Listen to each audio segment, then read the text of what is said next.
Cowboys are reeling after another blowout loss, and their 2-5 record could easily be 0-7 if not for a couple of late-game field goals.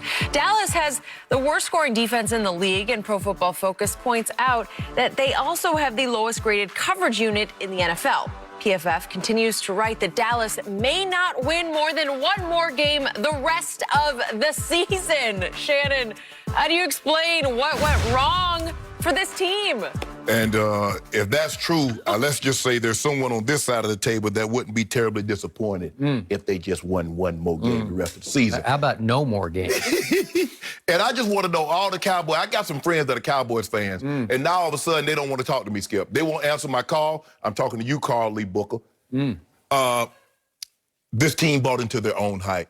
Skip, year after year, you read the stat. Pro Football Focus says this is the most talented team. This year, Pro Football Focus said they had the 6th most talented roster team.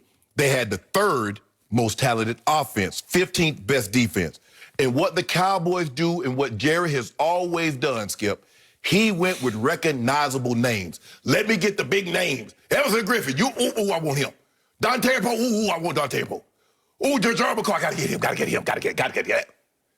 That's what he does every single year, not knowing, okay, yeah, these are big names, but are they gonna fit with what Mike Nolan's gonna really be trying to do? Nah, but I just need the name. As long as I got the name, people will recognize the name, they'll watch the Cowboys. Okay, get that.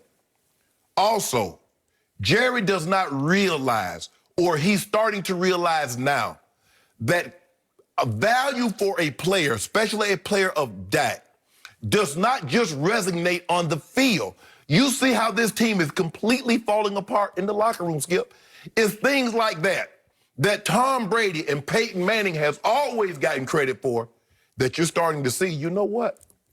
Dak was the de facto leader of this team. Not de facto. I mean, he just flat out was. Yes. Yeah. He was the guy. He was the glue that held this thing together. And sometimes you have to pay extra for that. So if you pay Tom Brady $30 million a year, let's just say you give him $30 million. You probably should pay him $40, because that extra 10 was because he's going to hold it together in the locker room, and problems that would normally arise that the coach would have to deal with, it never makes it. That's what the real leaders do, Skip. They make sure the coach, there are certain things the coaches should never have to hear about, because the leaders take care of that before it ever makes it up to the second floor. No, that's not what Jerry did, Skip. You cannot use injuries, because there are a lot of teams that beat the hell. Agreed. Skip, is there anybody more beat the hell than the Eagles? With 3 receivers, their entire offensive line, their running back. Now, granted, they still have Wentz in there, but I don't know how he come back and play every single week with all the hits and the sacks that he's been taking. Skip, at some point in time, we got to stop blaming the coaches. And I don't, like I said, I don't really know Mike McCarthy. Some say he's a great, but Aaron Rodgers seemed to have soured on him. It seemed to have got stagnant the last couple of years in Green Bay, and they wanted to move in a different direction. But, Skip, I want to show you something last night. There was a play last night in the Rams game. And if I'm not mistaken, this is a brand-new defensive coordinator. And they had no offense because Wade Phillips was there. I want you to watch this play on 4th down. And I want you to watch Jalen Ramsey. I want you to watch Lewis. I want you to watch how they do this. Can we, Jim, we have that? Now, this is Jalen Ramsey. Jalen Ramsey is a 200-pound. He takes on a tackle, a 320-pound tackle. It's called setting the edge. In lay terms, it's called containment. He says, I refuse to give up my outside shoulder. You will turn this ball back inside. Lewis is right there fighting the tight end over the top, and you watch the safety hit it. Simple as that, Skip. What's your responsibility? Jalen Ramsey says, I am not giving up my outside shoulder. Lewis says, I'm going to continue to fight over the top. Safety says, I'm coming down here right now. A 4th and 1 turned into a -2-yard game. Quick question. Did the Cowboys have a Jalen Ramsey? No, Skip. Do they? Skip, you know what? In a situation like this, it's not about who you have, it's displaying your responsibility. If you got contained, you don't let your outside shoulder you don't let your outside arm get caught. If that's your responsibility, that's it, Skip. Because what are cornerbacks known for? Man, that joint's a tackle. Man, he ain't trying to get mixed with it. He's trying to get picks. Jalen Ramsey says, I got a responsibility.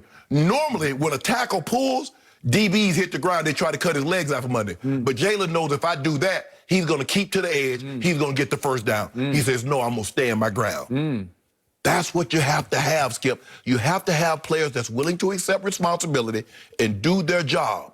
You can't say, Skip, this defense doesn't fit my personality if you don't hit your gap. If you don't, I can't say, Skip, man, you know this Ravens offense don't fit my skill set. If I drop a pass, if I blow an assignment, I can't use that as an excuse. That is the difference in what you're seeing now, Skip. Yet, last night, speaking of, I saw the great Jalen Ramsey twice get smoked by a rookie receiver where he bid on a stutter go. And I'm like... And he bid on the out and up. Yeah, and what if Nick Foles has just a half second more? Half second more. That's Nick Foles. That's Nick Foles. Nick Foles, the only Nick Foles. Wait, you mean the Super Bowl MVP Nick Foles, who played 2 of the greatest playoff games you've ever seen? That guy? Yeah, that guy. You give him one more second, and that ball is on the money. But the really good ones, Skip, they make that. By the way, how great was Jalen Ramsey just a week ago at San Francisco when they trailed 21-6 in the second quarter? Skip. I'm just asking. Skip. Okay. I'm just talking about their instances. Okay.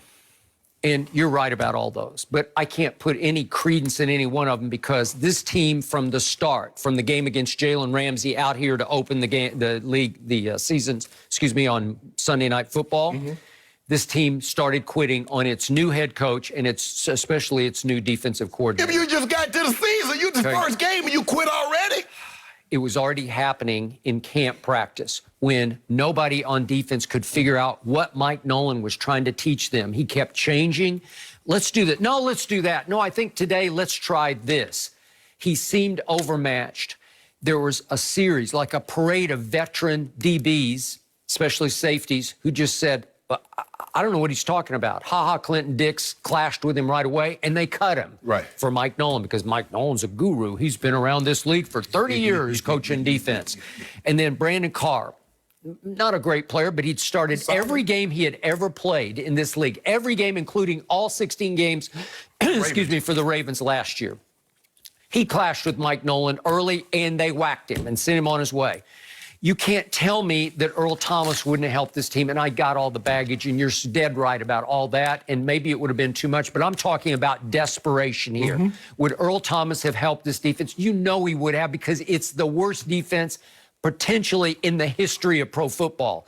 Well, Mike Nolan, trust me, he was first in line to say, Jerry, no, I don't want to coach that guy because he's got ties to Baltimore. He knows where all the bodies were buried with Earl Thomas. He wanted no part of that.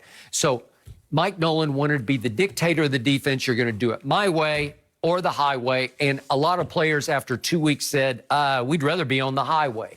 Most of the negative quotes, I'm sure probably all of them, came from the defensive side of the ball. Now, quickly to your point about Dak. I love Dak Prescott. And you're right, he's the unquestioned leader of the locker room, the huddle, the franchise. And they do miss that steady sort of guiding hand, just that voice in the locker room that says, hey, we can figure this out. Let's not overreact to this.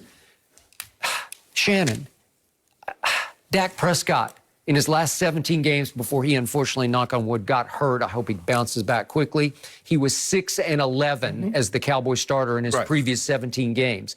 And he was the starter on opening night when they fell quickly behind to the Rams 7-0. Opening drive, the Rams went 75 yards in 7 plays, and it was 7-0. Isn't that just sort of the theme of the whole season?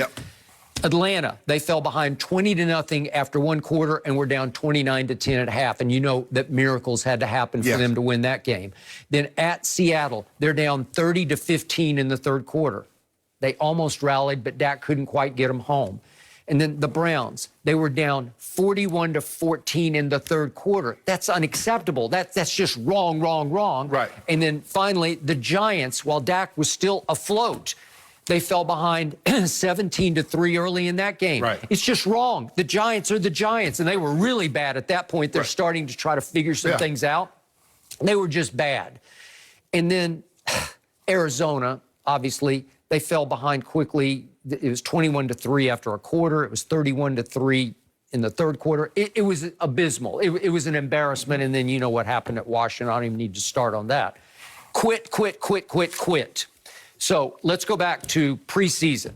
Pro Football Focus said I think they had 3 most underrated teams in pro football, and this was one of them. Yes. Consensus pick to win the NFC East was the Dallas Cowboys. Yes. Dak was, I think, the third best. The third or fourth best odds at MVP. I think Fox Bet had him 4th, but I think Caesars had him at 3rd for MVP.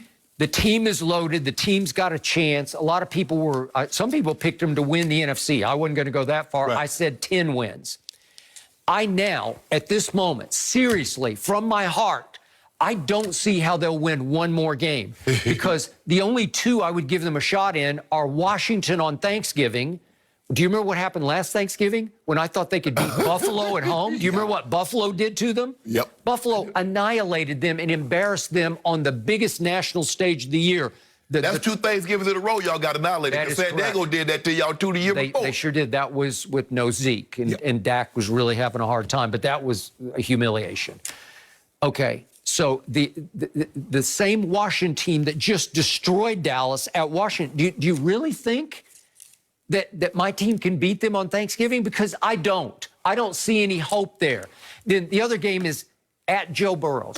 Is he playing great for a rookie? Yeah. I mean, just great. I don't know about how good his defense is, but I know he can light your defense up. Okay. So you look at what Cincinnati has done this year. I know they're only 1-5-1. They've only lost 1 game badly, and that was at Baltimore, and there's no shame in that. Exactly. Because every other game, it's by 3 to the Chargers when they led going to the 4th quarter, and then they tied Philly, and then they beat Jacksonville by 8, and they lost the game by 4. Then they lost the Browns by 3. Every game has been fairly close except for Baltimore. Right. Do you really think my team can go to Cincinnati and beat them? Because that kid is going to throw a party on my defense. Just Skip, watch.